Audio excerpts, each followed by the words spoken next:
운동이 있었으니까 이렇게 몇 주기로 치면은 106주기가 됩니다. 106주기. 그래서 어제 하루를 어떻게 여러분 보내셨는지 모르겠는데 저는 어제 결혼식 갔다 오니까 하루가 다 갔어요. 10시에 출발했는데 한 5시 반, 한 6시 뭐 이렇게 사회 왔었는데 우리 3.1절 하면 뭐가 기억납니까? 그렇죠. 우리나라가 일제치하에서 독립을 위해서 이렇게 3.1절 독립만세운동 이런 게 이제 시작이 되었고 그것을 기폭제로 해서 전국적으로 확산이 되고 했던 그런 일들이 생각납니다. 그래서 오늘은 그날들을 지나면서 그 당시에 이제 나라를 위해서 수고하고 애쓰는 사람들이 있었기에 우리나라가 있고 우리나라 역사가 있고 또 우리의 이 국민들의 주권이 있다라는 것을 우리는 압니다. 오늘날 앞서 우리 집사님도 기도했지만 나라가 많이 어렵잖아요, 그죠? 그래서 혼란스럽고 또 어지러운 중에 우리가 나라를 보면서 어떤 마음을 가져야 되는가? 이 느헤미야라고 하는 사람이 나라를 향한 그 사랑의 마음, 그런 열심의 마음들이 있었거든요. 그래서 그 사람이 어떤 사람이고 그가 만난 믿음의 싸움, 그 안에서 어떻게 그가 또 대처하고 나갔는가 그것들을 살피면서 우리의 삶에 한번 적용을 하고 또 돌아보는 시간을 한번 가져봅시다. 여러분들 싸우는 거는 좋은 겁니까? 안 좋은 겁니까? 나라에서 막 서로 싸우고 그죠? 사람들 간에 싸우고 이게 좋은 게 아니에요. 저도 예전에 제가 이렇게 싸움을 뭐 잘하게 보이지는 않겠지만 제가 예전에 군대 갈 때 몸무게가 한 57kg 그리고 뭐 초등학교 때부터 해서 학교 다닐 때는 제가 왜소했습니다. 지금은 좀 살이 많이 쪘는데 그래서 다른 친구들이 저를 막 괴롭히고 이런 게 좀 있었어요. 왕따 정도는 아닌데 그래가지고 한날은 제가 작정하고 딱 한 친구 싸움 잘하는 친구였거든요. 3학년 때 화장실에 딱 만나가지고 제가 이렇게 그 뭐라 그럽니까? 주먹으로 때려 이런 건 아닌데 헤드락이라 그럽니까? 목을 이렇게 조르고 막 이런 걸 해가지고 제가 이겼어요. 그래가지고 막 기분이 좋아가 있는데 1년이 지나고 4학년 때 그 친구가 저를 불렀습니다. 화장실로 안 부르고 학교 뒤뜰로 불렀어요. 한 명이 부른 게 아니고 4명이 불렀습니다. 4명이. 그래서 제가 그때의 승리를 몇 배로 제가 받았어요. 그래서 참 저에게 있어서는 누구와 이렇게 싸워본 기억이 별로 그렇게 많지는 않은데 그때의 기억이 너무나 선명하게 남아있기 때문에 이렇게 싸우는 거는 안 좋은 거구나. 직접 경험을 통해서 압니다. 그런데 우리가 꼭 싸워야 되는 싸움이 있습니다. 그게 뭡니까? 믿음의 길을 가면서 믿음의 영적인 싸움이죠. 오늘 본문 말씀을 보면 느헤미야는 어떤 사람이냐면 바벨론의 포로로 끌려갔다가 이제 그 다음에 정권을 잡았던 그 실권을 잡았던 페르시아 이 바사 제국의 술관원이었습니다. 술관원 높은 자리에 있던 사람이었어요. 그런데 이 느헤미야가 고국의 안타까운 소식들을 듣고 자신의 그 모든 자리를 내려놓고 이제 예루살렘으로 돌아옵니다. 그러면서 뭘 시작합니까? 성벽 재건을 시작하는 거예요. 이스라엘 백성들에게 있어서 재건하는 게 한 3가지 정도가 있는데 그들이 말씀을 통해서 율법을 재건하고 그리고 성전을 재건하고 성벽을 재건하는데 이 성전 재건에 앞장섰던 사람이 바로 느헤미야입니다. 그래서 오늘 전체적인 내용들을 살피면서 이런 좀 개괄적인 내용들을 알고 말씀을 좀 보면 좋겠습니다. 자, 우리가 싸워가야 되는 믿음 안에서의 선한 싸움에서 또 중요한 게 뭐냐? 에베소서 6장 12절 말씀에 보면 이렇게 소개합니다. 우리의 씨름은 혈과 육을 상대하는 것이 아니요 통치자들과 권세들과 이 어둠의 세상 주관자들과 하늘에 있는 악의 영들을 상대함이라. 믿음에 있어서는 우리가 영적인 싸움을 싸우는데 이 사단 마귀와 싸우는 그런 싸움이다 이렇게 말해요. 자, 그러면 이 싸움에서 중요한 게 뭐냐? 에베소서 6장 17절 말씀에 보면 하반절에 이렇게 소개합니다. 구원의 투구와 성령의 검 곧 하나님의 뭘 가지라고요? 말씀을 가지라. 말씀을. 그래서 영적인 싸움에 있어서 에베소서 6장은 하나님의 전신갑주를 입고 취할 것을 강조해서 말하는데 대부분의 것들이 다 방어용입니다. 방어용. 공격에 이렇게 대비할 수 있는 방어용인데 유일한 공격 무기가 있습니다. 그게 뭐냐면 성령의 검, 하나님의 말씀입니다. 말씀. 그래서 여러분들 오늘 우리가 하나님의 말씀을 나눌 때도 내가 이 말씀으로 영적인 전쟁에서 승리한다라고 하는 것을 마음속에 간직하고 오늘 함께 이 말씀을 나누고 또 은혜를 받았으면 좋겠습니다. 여러분 본 말씀에서 느헤미야가 어떻게 하나님의 일을 감당하다가 만나는 여러 가지의 또 방해, 장애 속에서도 승리하며 그것들을 잘 이겨냈는지 몇 가지로 살피면서 은혜를 나눕시다. 자, 그 첫 번째 무엇이 느헤미야에게 승리를 가져가게 했는가? 첫째는 낙심을 뛰어넘어 꾸준히 기도하라 이렇게 말씀합니다. 우리 같이 한번 따라해 봅시다. 낙심을 뛰어넘어 꾸준히 기도하라. 그렇습니다. 느헤미야는 우리가 4장을 읽었는데 전체적인 내용을 쭉 보면 어떤 상황을 만나든지 낙심하지 말고 기도하고 있어요. 자, 오늘 느헤미야서 4장 1절에서 3절 말씀을 한번 봅시다. 느헤미야서 4장 1절에서 3절 말씀에 산발랏이 우리가 성을 건축한다 함을 듣고 크게 분노하여 유다 사람들을 비웃으며 자기 형제들과 사마리아 군대 앞에서 일러 말하되 이 미약한 유다 사람들이 하는 일이 무엇인가? 스스로 견고하게 하려는가? 제사를 드리려는가? 하루의 일을 마치려는가? 불탄 돌을 흙무더기에서 다시 일으키려는가 하고 암몬 사람 도비아는 곁에 있다가 이르되 그들이 건축하는 돌성벽은 여우가 올라가도 곧 무너지리라 하더라 이렇게 말합니다. 이건 산발락과 도비아 이 사람들이 이제 성벽을 재건하는데 반대하는 사람들이에요. 그들이 지금 뭐 하고 있습니까? 너희가 지금 성벽을 건축한다고 하는데 그거는 너희들 아무 힘이 없다. 여우가 올라가도 무너질 그런 허술한 성벽을 너희가 짓고 있다. 이렇게 하면서 그들이 어떻게 하는 거죠? 비웃고 조롱하고 있습니다, 여러분. 참 낙심하기 참 좋은 때죠. 여러분 대적자들의 공격이 무엇으로부터 시작되고 있습니까? 말로부터 시작됩니다. 말. 그래서 우리 공동체나 이 나라도 마찬가지고 우리 가정도 마찬가지고 말을 통해서 사람이 낙심하고 무너지게 됩니다, 여러분. 그래서 대적자들의 공격을 얘기하면서 산발랏이 어떻게 하다고 합니까? 일러 말하되 이런 말씀이 있어요. 그리고 도비아가 이르되 이렇게 되어 있습니다. 우리가 말이라고 하는 것을 잘 사용하면 사람을 살립니다. 세웁니다. 그리고 사람을 존귀하게 만들어줍니다. 그런데 이 말, 예를 들어서 비판하고 조롱하고 비웃는 이 말은 사람을 무너뜨리기에 딱 좋은 거죠. 그래서 우리 교회 공동체라든지 나라라든지 우리 가정이라든지 어떤 모임에서든지 간에 우리는 뭘 조심해야 됩니까? 말을 조심해야 돼요. 특별히 다른 사람을 비웃고 조롱하는 그 말, 우리 입술에서 하나님께서 멀리하게 해달라고 여러분 기도할 수 있는 그런 시간이 있기를 바랍니다. 우리에게는 말보다 중요한 게 뭡니까? 말씀이 중요합니다. 말씀. 디모데후서 2장 14절에서 15절 말씀에 보면 너는 그들로 이 일을 기억하게 하여 말다툼을 하지 말라고 하나님 앞에서 엄히 명하라.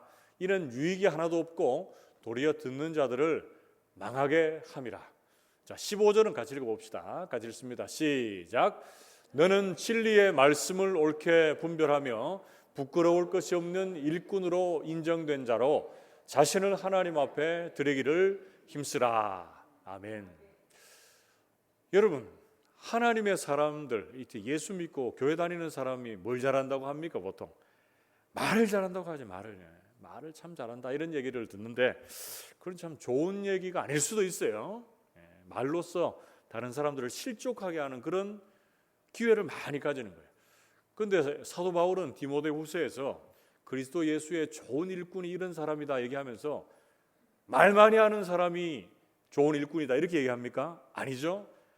말하는 것은 다툼을 일으키고 망하게 하는 것이니까 그것을 그치고 말씀을 잘 분별해서 그 말씀 안에 머물러라라고 이렇게 말하고 있습니다. 여러분 느헤미야가 이 산발락과 도비아가 비웃고 조롱하고 있는데 거기에 대한 반응이 어떤지를 한번 보세요. 4절에서 5절. 자, 4절 5절. 우리 하나님이여 들으시옵소서. 우리가 업신여김을 당하나이다.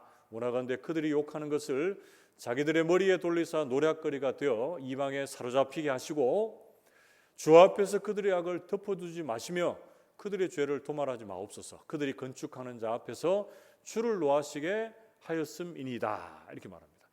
자, 일단 그 비웃음과 조롱 앞에서 느헤미야는 뭐 하고 있습니까? 하나님이 어떻게 해달라고요? 들으시고 도와달라고 기도합니다. 기도. 자, 기도하는데 기도의 내용을 구체적으로 딱 보면 우리가 좀 의문이 생길 수가 있어요. 야, 이 느헤미야와 같은 영적인 지도자가 지금 그 대적들에게 뭐 어떻게 하고 있습니까? 그들이 이방에 사로잡히게 하시고 그들이 어떻게 해요? 그들이 지금 비웃는 그 모든 것들이 그들에게 돌아가게 해주십시오. 이렇게 기도해요. 우리가 보통 기도할 때 느헤미야 정도면 어디 기도해야 됩니까? 그들이 지금 잘 몰라서 저렇게 하고 있는데 좀 그들을 좀 용서해달라 이렇게 기도할 법한데 그게 아니잖아요. 그죠? 왜 그런가? 좀 말씀을 좀 자세히 보면 여러분 5절 하반절에 보면 그들이 지금 느헤미야와 성벽 재건하는 사람들을 비웃고 조롱하는 것 같은데 결과적으로 누구를 조롱하는 겁니까? 5절 하반절에 보면 주를 노하시게 하였다. 주를 모욕했다. 다르게 좀 번역하면 그러니까 하나님을 모욕하고 하나님에 대해서 욕하고 있는 거, 이 절대 이제 느헤미야가 못 참는 거죠. 그래서 하나님 앞에 이런 기도를 드리고 있습니다, 여러분. 자, 그런데 또 한 가지 더 주목할 것은 뭡니까? 느헤미야는 이런 조롱이나 이런 비웃음에도 낙심하지 않고 하나님 앞에 기도했다는 게 중요합니다, 여러분. 4장 9절 말씀에도 보세요. 느헤미야서 4장 9절 말씀 보면 우리가 우리 하나님께 기도하며 그들로 말미암아 파수꾼을 두어 주야로 방비하는데 이렇게 말합니다. 자, 기도하고 뭐합니까? 실제적으로 파수꾼을 두어 방비한다. 자, 기도하는 데 있어서 여러분 구체적으로 나오는 하나님을 향한 일컫는 그런 지칭하는 언어를 한번 보세요. 하나님 어떻게 지칭합니까? 우리 하나님이다. 우리 하나님. 느헤미야는 지금 혼자 기도하는 게 아니고 함께 기도합니다. 함께. 공동체적인 하나님을 보고 기도해요. 그래서 마태복음 6장 9절 말씀에도 보면 우리가 하나님 앞에 주기도문 시작하면서 어떻게 기도합니까? 그러므로 너희는 이렇게 기도하라. 하늘에 계신 우리 아버지여 이렇게 기도해요. 그래서 여러분들이 어려운 상황에 만날 때 혼자 기도하는 것도 좋지만 어떻게 기도하는 게 좋습니까? 공동체가 하나 되어 기도하는 게 좋아요. 느헤미야가 지금 이제 1장부터 쭉 살펴보면 이 고국의 처참한 상황들을 보고 어떻게 합니까? 기도했어요. 기도. 그리고 어떻게 하면 내가 돌아가서 그 고국의 형편을 좀 도와줄 수 있을까? 자신의 예루살렘 귀환을 위해서 왕 앞에서 또 기도해요. 그리고 실제적으로 이 내부적으로 외부적으로 성벽 재건을 함에 있어서 만나는 여러 가지 어려움들이 많습니다. 하나하나 일일이 여러분들에게 열거할 수 없지만 그런데 그런 상황들을 만날 때 어떤 사람, 어떤 상황, 어떤 때라도 어떻게 기도해요? 꾸준히 지속적으로 기도합니다. 그래서 기도의 사람도 여러 유형이 있는데 여러분 반짝 기도하는 거 안 하는 것보다 좋지만 어떻게 기도하는 게 좋아요? 꾸준히 지속적으로.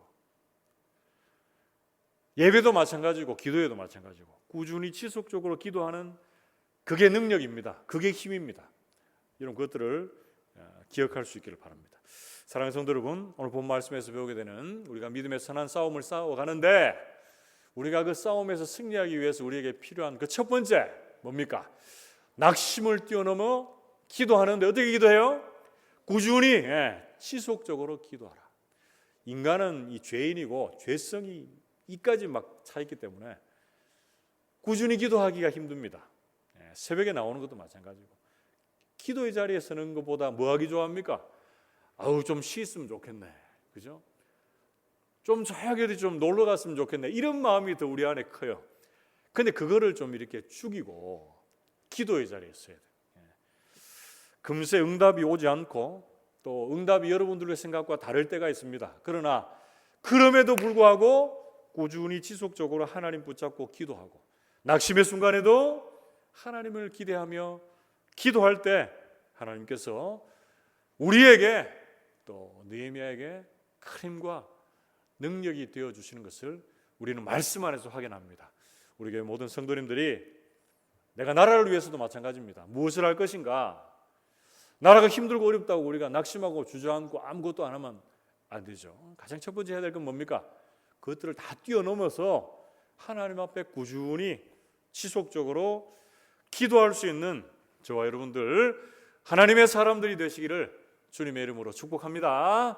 그게 두 번째로 우리가 믿음의 선한 싸움을 싸우며 우리가 그 싸움에서 승리하기 위해서 우리에게 있어야 되는 그 두 번째는요, 어려움을 뛰어넘어 하나로 연합하라, 이렇게 말씀합니다. 여러분 같이 한번 따라해 봅시다. 어려움을 뛰어넘어 하나로 연합하라. 그렇습니다. 앞서서 우리 집사님도 그런 기도 하셨지만 어려울 때일수록 여러분 나눠지면 안 돼요. 나눠지면 안 돼. 네와 내가 다를 수 있는데 나는 맞고 너는 틀리다. 나와 생각을 같이 하면 우리 편, 나와 생각을 달리하면 나쁜 놈. 이러면 안 된다. 이러면 나라가 계속 나누어지는 거예요. 그러니까 하나로 연합하는 것이 너무나 중요합니다. 여러분 느헤미야서 4장 6절 말씀에 보면 이에 우리가 성을 건축하여 전부가 연결되고 높이가 절반에 이르렀으니 이는 백성이 마음을 들여 일을 하였다, 이렇게 말해요. 여러분 여기서 마음을 들여 일했다라는 것을 다른 번역, 쉬운 번역으로 바꾸면 어떻게 하냐면 모든 백성들이 힘 닿는 데까지 열심히 일했다는 거예요. 그러니까 일하는데 누구는 막 열심히 일하고 누구는 쉬고 이런 게 아니고 모두가 합력해서 협력해서 열심히 그 성벽 재건에 앞장섰다라고 말합니다. 여러분 느헤미야서 2장에 보면 2장 18절에도 이 방해 세력들의 공격이 먼저 있습니다. 그게 점점 강해지거든요. 그런데 그때도 느헤미야가 어떻게 그 형편들을 이겨내는지 한번 보세요. 느헤미야서 2장 18절 말씀에 보면 또 그들에게 하나님의 선한 손이 나를 도우신 일과 왕이 내게 이런 말씀을 전하였더니 그들의 말이 일어나 건축하자 하고 모두 힘을 내어 이 선한 일을 하려 하며, 이렇게 말해요.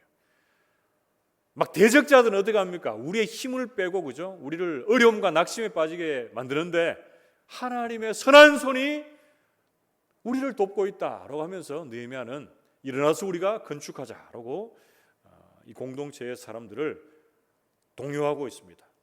동요하는 것이 아니고 동참시키고 있습니다.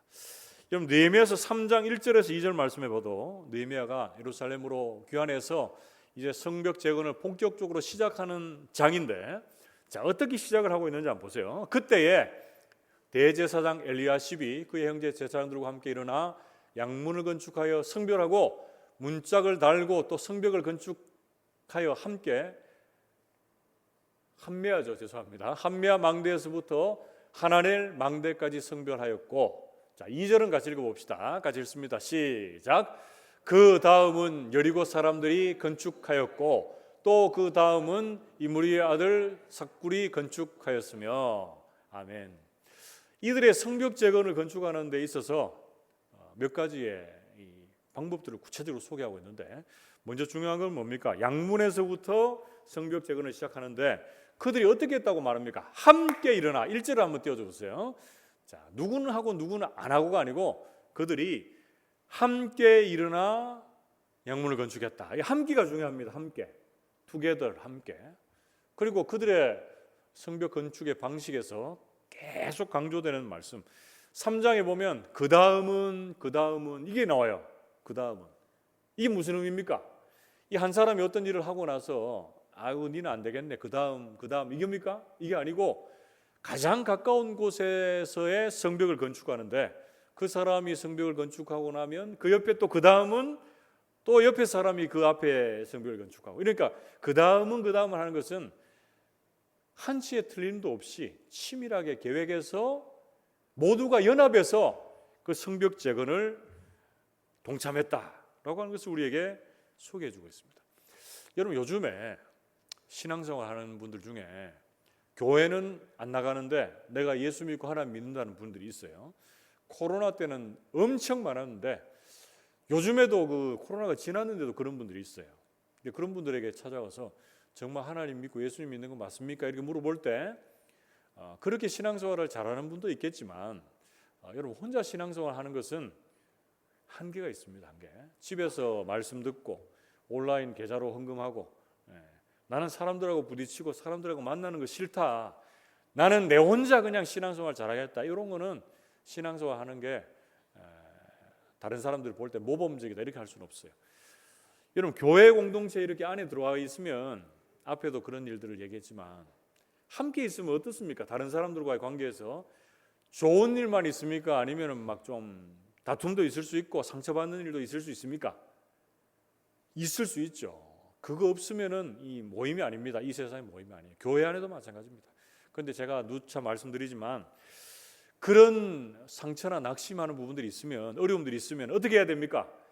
이 안에서 부대껴가면서 소통하고 해결하고 또 그 안에서의 새롭게 또 변화됨을 경험하는 것, 그게 교회입니다. 그게 혼자 저 산속에 들어가서 돛 닦는 게 신앙생활 하는 게 아니고 우리는 어때요?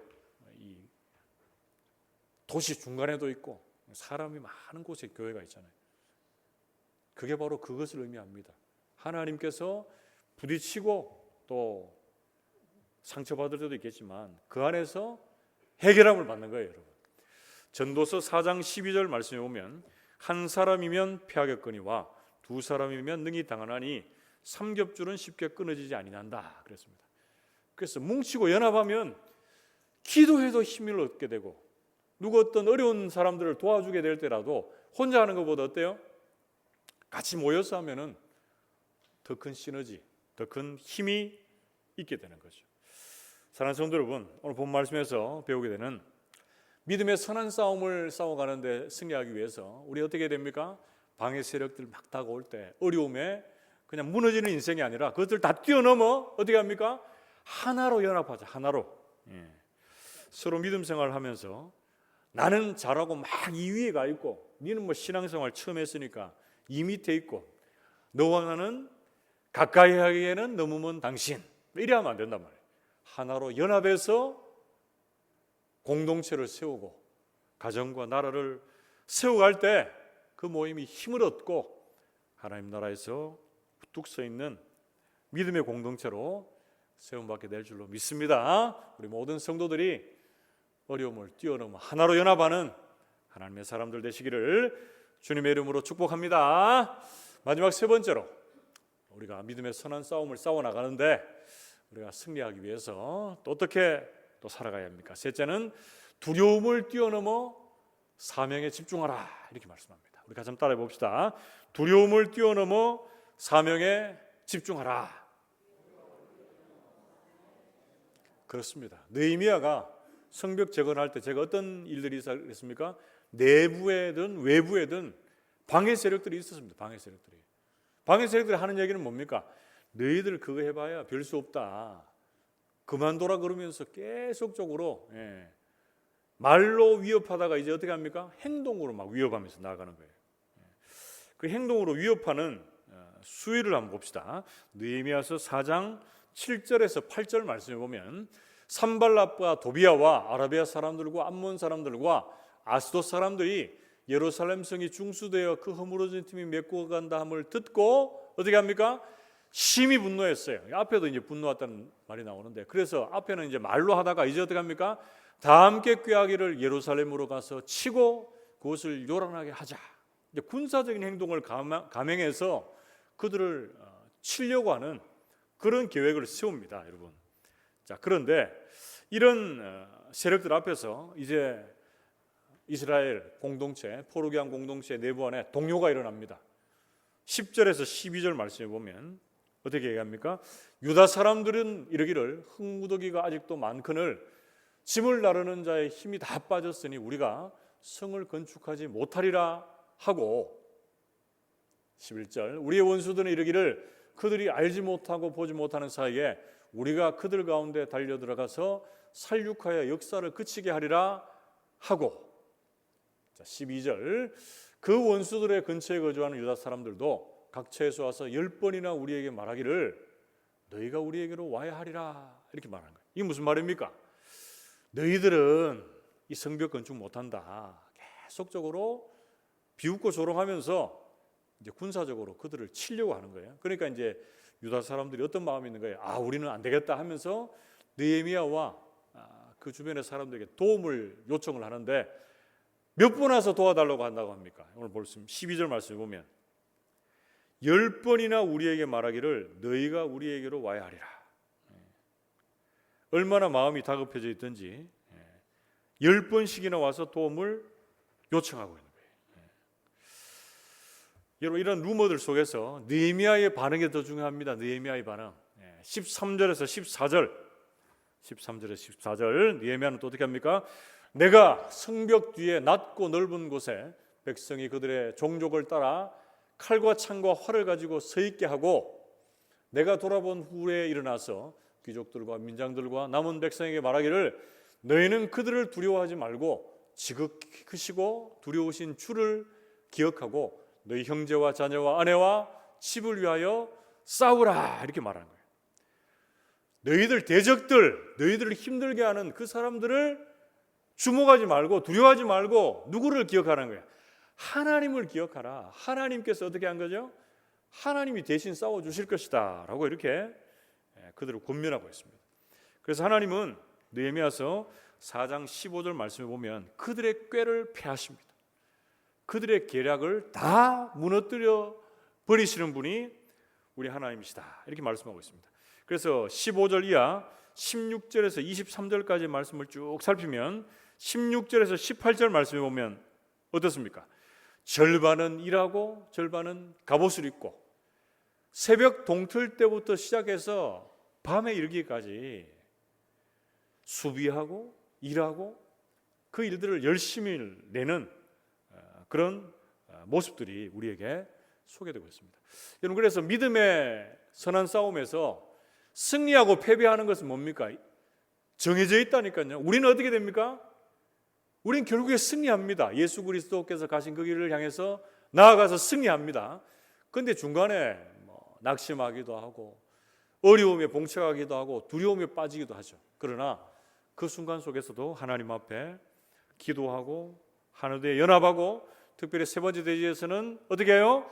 주님 주신 우리에게 주신 그 사명에 더 집중함으로 하나님의 일하심을 기대할 때 두려움이 사라지고 하나님을 기억함으로 그 사명들을 제대로 넉넉하게 더 감당하게 되는 것이죠.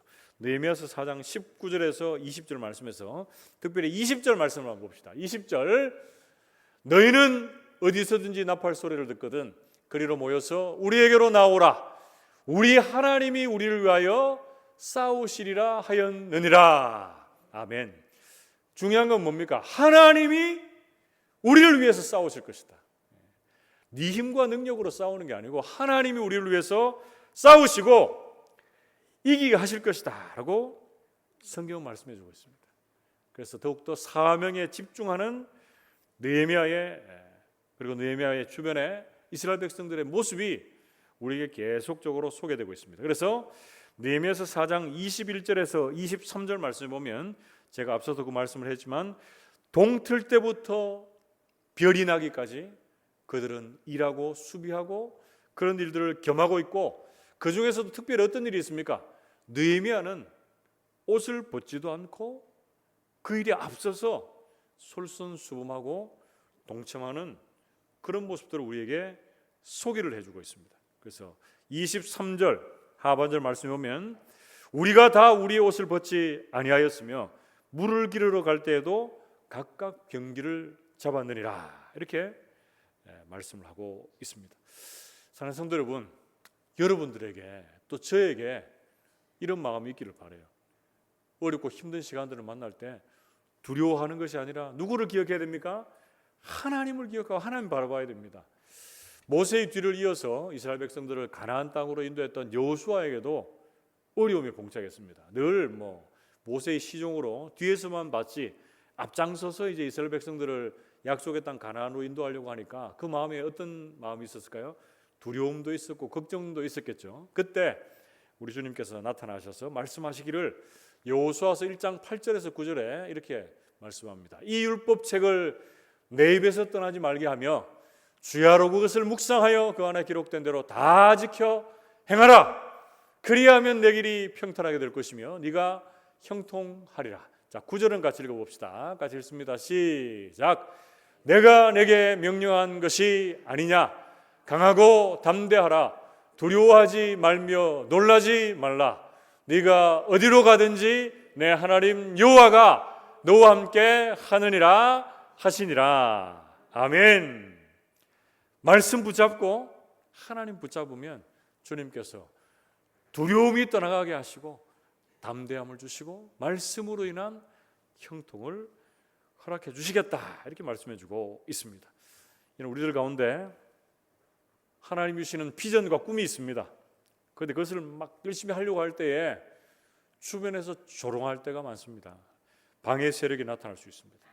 우리를 두렵게 만들고 우리를 짓누르는 환경이 있습니다, 여러분. 그러나 그럴 때 어떻게 됩니까? 우리는 그 소리들에 귀 기울이지 마시고 하나님을 기억하고 주님 주신 그 사명에 더 집중할 수 있기를 축복합니다.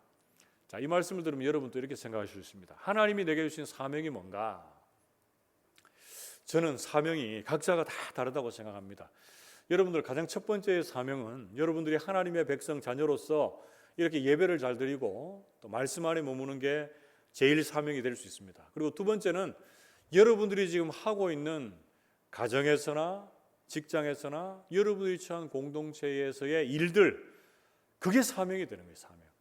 이런 목회자와 그리고 장로님들이나 주의 일을 전담하는 사역자들이 있습니다. 그 사람들만 사명자냐? 그게 아닙니다. 그게 아니에요.